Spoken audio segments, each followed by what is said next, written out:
In this video, I'm going to talk about how to generate reports based upon either tables or other queries. To generate a report based upon a query, you have to generate the query using either the query wizard or the query design. So in this tutorial, I'm going to generate a query based on the query design. To do that, go to Create, click on Query Design. Here you can choose the tables that are going to be part of your query. I'm going to choose all the tables and then click on Add. So for this tutorial, as an example, I want a report that is going to display the total number of books in each library. To do that, I'm going to select the book table, the book IDs from the book table, and then going to count it. So in order to do that aggregate function, I'm going to click on the sort record, right click, and then click on totals. Now I have to select the count from the totals drop down box. So this will count the book IDs, and now I'm going to group these counted book IDs based upon the library. So I'm going to go ahead and choose the library table, the library ID from the library table, and group this count based on that. And then apart from the library ID, I also need my library name. As well as the address.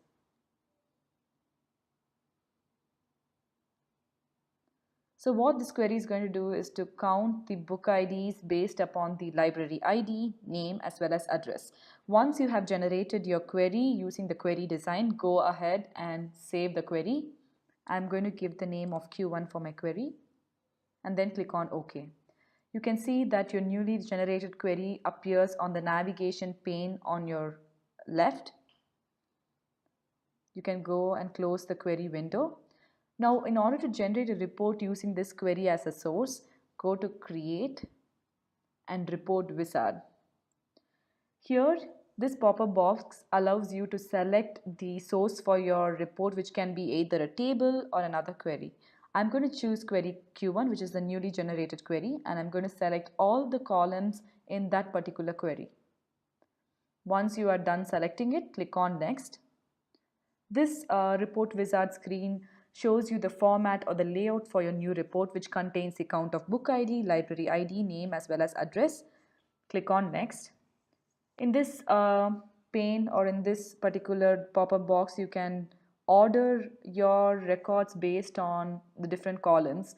So I'm going to order it based on library ID, name, address, as well as the count of book ID. This is up to you. You can order it based on other columns as well. So once you have selected the ordering, click on Next. I'm going to stick on with tabular and portrait. So clicking on Next. Here you can give a name for your report. I'm going to give report 1 as my name. And I do not want to preview the report. I want to view it in the design view, because previewing it will open it in the print preview, which is difficult for you to modify. So make sure that you open it using the report design and then click on Finish. So this is the design for your report. If you want to see the actual report view, go to the view option on your left here on the top. Click on Report View. So this is how your report will look to the user or any other person viewing it. You want to modify the design of the report, you can go to the same option and then click on Design View. Here I can change the heading for my report or the colors, font, etc. So I'm going to say books in a library. And then you can also modify the font as well as the color of the font from these options. You can go ahead and play and change the layout for your report. So I'm just going to change the header for my report.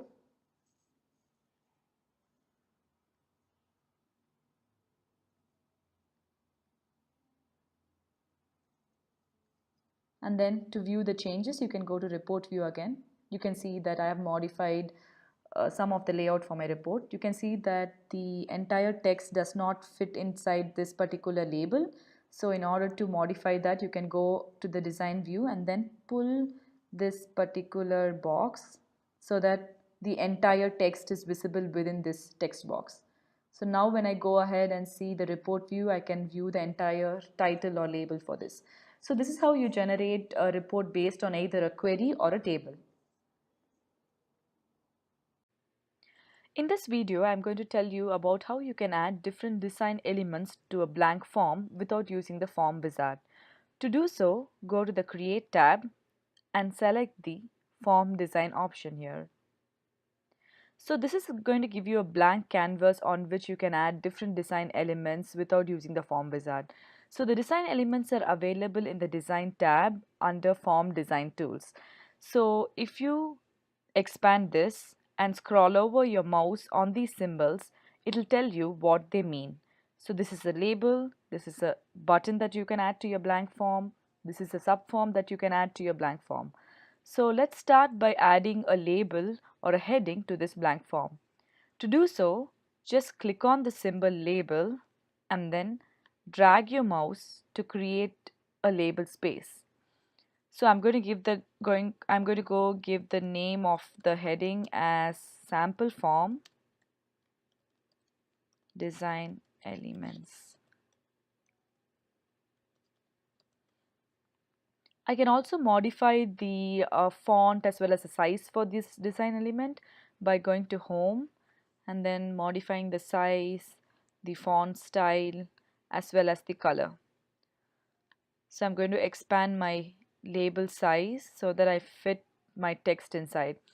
Now to see how this is reflected in your form view, go to view, click on form view, and now you can see that your design changes that you have made are reflected in your form.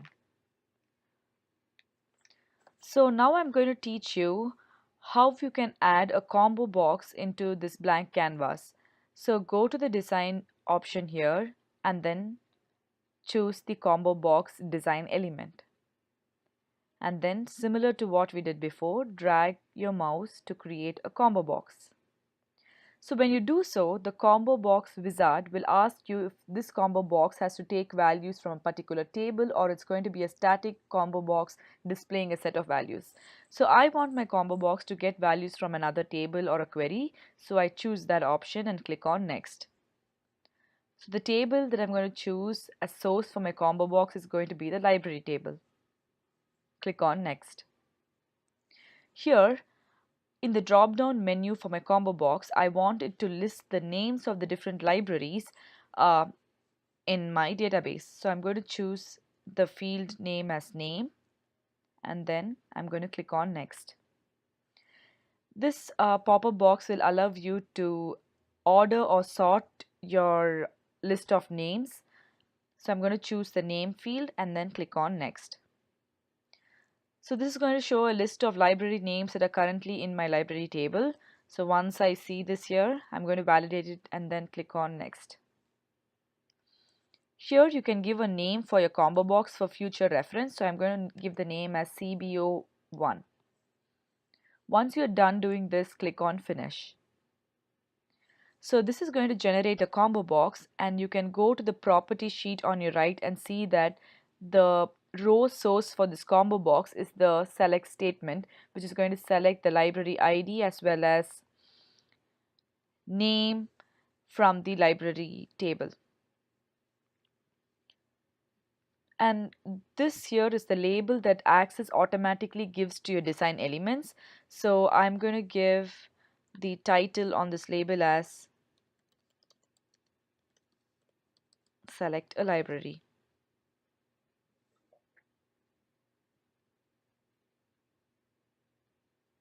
You can also move your elements around the blank form. Since this is attached to the combo box, it moves along with your design element. So now if you want to see the changes that you have made to the form, you can go to the form view option and see that the changes have been made. In case you want to change the background color of the form, you can do so by right-clicking on the form and going to this properties option. Here you can see that there's an option for you to change the background color. When you click on it, you get this dotted button. Click on the button, it will give you a list of background colors to choose from. So I'm going to go with blue. you can see instantly your background color is changed. If you want to see these reflected in your form view, go to form view, and you can see that you have added a combo box, and then when you click down the drop down menu, you can see the combo box displays the different library names available in your library. You can also add different other elements like buttons in your form. So I'm going to choose the button option and then drag the button on my blank canvas. So you can see that the button automatically gives you a set of options that you can choose from. So a record navigation button will allow you to record navigation, like going to the next record, to the previous record, or to the last record. The record operations will allow you to insert or delete or duplicate a record that will be reflected in your table. The form operations button will allow you to close a form, open a form, or to even print a form. In this particular button, I want to open the report that I've already created in my database. So I'm going to say report operations, open report. So when I click the button, this is going to automatically open the report that I've stored in my database. Click on next.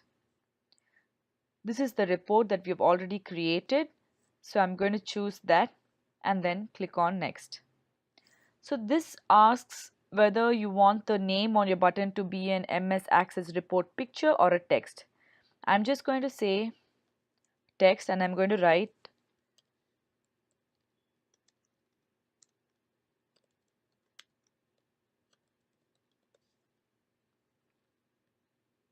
you can give a name for your button. I'm going to give button 1 for future reference, and then once you're done choosing this, you can see this is how your button is going to look. Click on finish.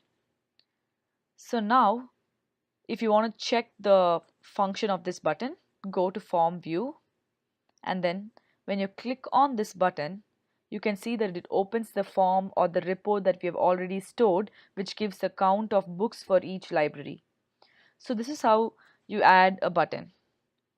Similar to this, you can add other elements in your blank canvas, like you can add a subform, you can add radio buttons, or you can attach files in your blank canvas. There are a lot of options for you to explore and play with. So this is the basics that I've covered in this video. You can go ahead and explore the other design options available in Access. Thank you.